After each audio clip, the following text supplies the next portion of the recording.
घर पर इस्तेमाल होने वाले कई सामान अब सस्ते होने जा रहे हैं। जी हाँ, टूथपेस्ट, बर्तन, कपड़े, जूते जैसे आम आदमी के इस्तेमाल में आने वाले आइटम्स जल्द ही सस्ते हो सकते हैं। इस साल की शुरुआत में इनकम टैक्स में कई रियायतें देने के बाद केंद्र सरकार अब मिडिल क्लास और लोअर इनकम फैमिली को गुड्स एंड सर्विस टैक्स यानी जीएसटी में कटौती कर राहत देने की तैयारी कर रही है।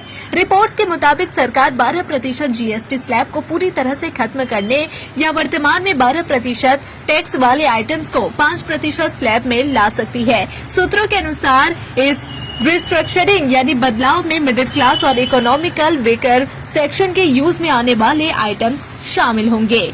अगर प्रस्तावित बदलाव लागू होते हैं तो इनमें से कई आइटम सस्ते हो जाएंगे। सरकार इजी टू कंप्लाई यानी आसान जीएसटी पर भी विचार कर रही है। सूत्रों के अनुसार इस कदम से सरकार पर 40,000 करोड़ रुपए से 50,000 करोड़ रुपए का बोझ पड़ेगा, लेकिन वह शुरुआती असर को झेलने के लिए तैयार है। इससे खपत में बढ़ोतरी हो सकती है।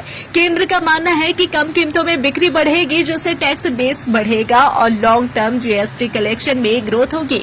वित्त मंत्री निर्मला सीतारमण ने हाल ही में एक इंटरव्यू में जीएसटी रेट्स में संभावित बदलावों का संकेत देते हुए कहा था कि सरकार जरूरी वस्तुओं पर मिडिल क्लास को राहत देने पर विचार कर रही है। केंद्र के दबाव के बावजूद राज्यों के बीच आम सहमति नहीं बन पाई है। जीएसटी के तहत दरों में बदलाव के लिए जीएसटी काउंसिल से रिकमेंडेशन की जरूरत होती है, जहां हर राज्य को मतदान का अधिकार है।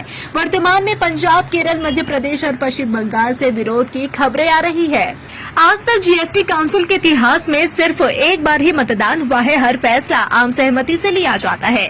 इस मुद्दे पर 56वीं जीएसटी काउंसिल की मीटिंग में चर्चा होने की उम्मीद है, जो इसी महीने के आखिरी में बुलाई जा सकती है।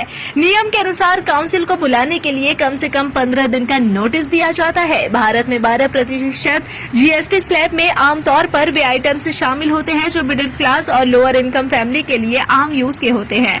हालांकि वे आइटम्स जो आम यूज में नहीं आते हैं उन पर 0% या 5% टैक्स लगाया जाता है।